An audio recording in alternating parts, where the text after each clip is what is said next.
But what would you do with Freddy as your pet project reimagining? Like, you just kind of said it where Kevin Yeager is like, I want him to look kind of healed up and stuff. And to me, Freddy never would have healed. He would look just like he would look the second life left his body, which is completely black and burned, bloody, Jarred. yeah, just a mess. It's like if I was gonna shoot something with Freddy in it, like a trailer or just a short or something, you would know Freddy's in the room because you would see smoke seeping in underneath the doors.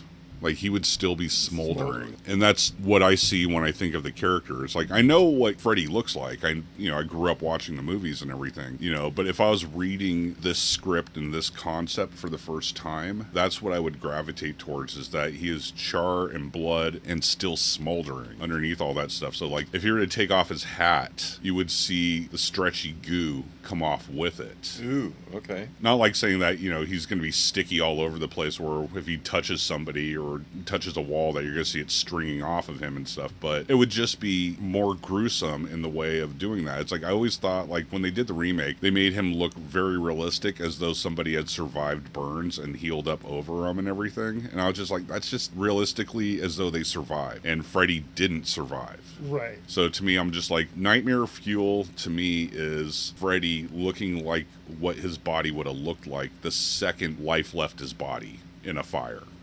Like, how bad does it get? Maybe even seeing some bone on his jaw or something. Ooh. Some of the flesh is burned off completely. Just horrific. To me, like, Freddy Krueger, like, Robert Englund is amazing as Freddy Krueger, and there's nobody can freaking fill in those shoes. His makeup is very iconic, but I'm like, it's tame. It's tame to what I would consider it to be with that character if I read that for the first time. So yeah, and there'd be all kinds of things. I'd make the glove a little bit different. I'd keep the same kind of look to it, but at the same time, the glove wouldn't look as clean. It would be heavier gauged blades. Right. Within the same shape, but not as thin looking. I wouldn't want, like, steak knives to be the concept, or paring knives for what he has on the ends of his fingers. What was he? He was the school janitor? I don't recall. The only thing that I remember was they did the TV show Freddy's Nightmares, and like in the first one, they had Freddy as Freddy before he got killed. Right. And he was in a courtroom, and they acquitted him, and he left the court a free man, went back to a warehouse, and he had like an ice cream truck sitting there. And I just remember him grabbing the ice cream truck and going, "Hello, baby, I'm back," or whatever. And then, like, the parents came and burned him alive in the boiler room.